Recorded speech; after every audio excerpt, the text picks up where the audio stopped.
and they would like yank me off real fast. The reason why I could get away with playing in clubs because of my mother. My mother was a background singer for Motown. So she was a sort of like a celebrity, and that was my sort of okay to go in these clubs to play. I was like little Audrey's son. So after James Brown and the soul drumming, who would you say next? Zig and the Meters? Yeah, Zig and the Meters. I don't know which was first actually. Well, it had to have been James Brown first, and then came the Meters. I remember now. When I first heard Sissy Strut, that just like floored me. Mm-hmm. Here this guy comes in and play like this real slick, like hi-hat thing. He did, which was really unheard of back then. It was before Pretty Purdy played his hi-hat thing on Rock Steady. The open and close hi-hat thing, right. And with the backbeat being the way it was, I just fell in love with that.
Harvey Mason, when he was with the Headhunters. Mm-hmm. Just floored me. I mean, those records, you know, the Head Chameleon, it was just amazing. Some of the Right. stuff he played on that stuff, and you know, just great playing. So these were kinds of milestones in the evolution of funk drumming. Yes.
When I saw Billy Cobham play, you know, from that moment on, I wanted to play fusion.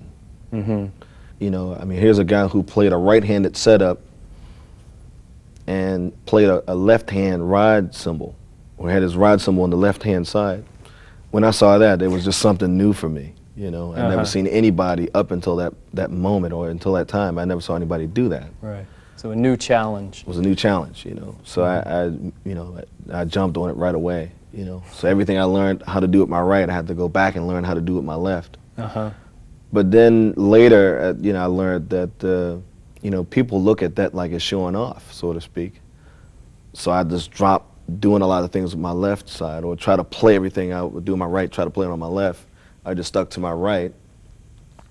And I think what happened was, you know, later when I joined P-Funk, when the percussionist left the band, I took all his gear, you know, and put it over to my left side of the drum kit. Uh-huh. You know, and it was all stick percussion. There was just 2 timbales, a whole bunch of cowbells, and like few cymbals, various of cymbals, and other little things I could hit on at the time. Mm-hmm. So it came back. You know, I started playing a lot of stuff, or leading with my left. You know, because I had to play percussion with my left hand and play the drum kit with my right. Uh-huh. At the same Which was time. easy to do, actually, because I mean, for the drum part, because George wanted was a solid bass drum playing 4, you know, playing solid 4s, and you just crash on the one with every other one with the cymbal, the crash cymbal. Uh-huh. But you've also got 20 musicians on stage to worry about, and horn hits. And Yeah.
Parliament Funkadelic or Funkadelic music had a heavy influence on my funk playing.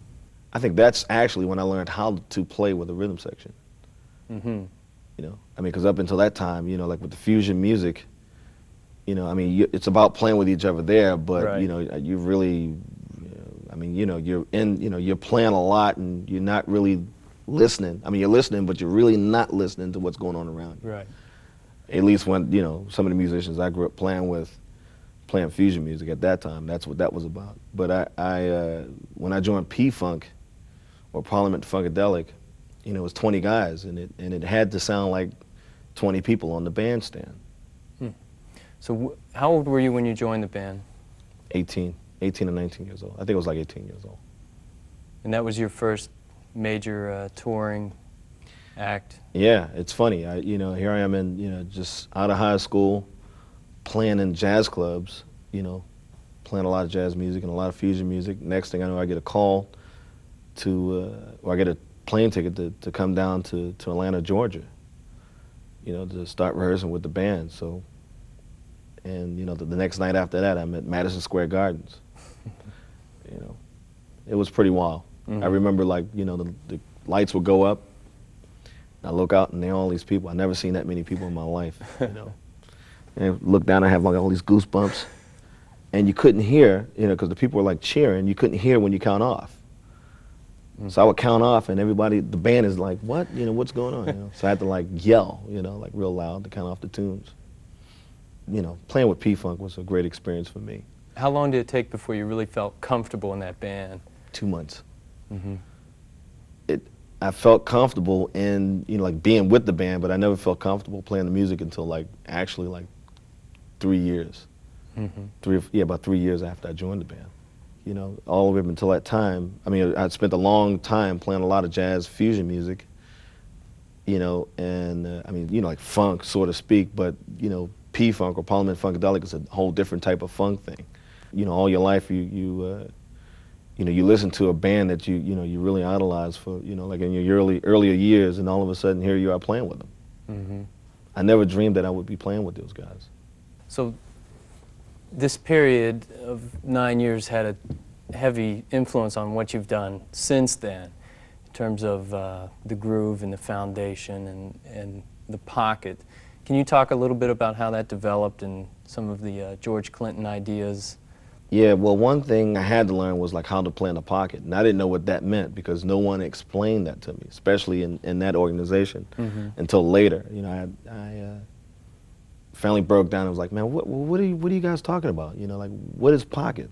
You know, and what it meant was, okay, well, the time is here, 1, 2, 3, 4. You can either play right on those beats, which George didn't want. He wanted to lay back a little bit, you know, like behind it a little bit, and that's what he meant, you know, with, you know, putting it in the pocket. But you could still feel the time being where it is. It was just, you know, you still had this heavy or this little sluggish feeling type of thing. But was the hi-hat? The hi-hat stayed on, Stayed you know, on. the time. Snare drum? Yeah, I mean, sort of like what Gadd does with his left hand. You know, when he plays snare drums, it's like some of the stuff he did with Steely Dan. You know, some of those examples were like just, you know, snare drum was like behind the beat, so to speak. You know, just, yeah, a little bit laid back, and that's pocket playing. That's what George called pocket playing.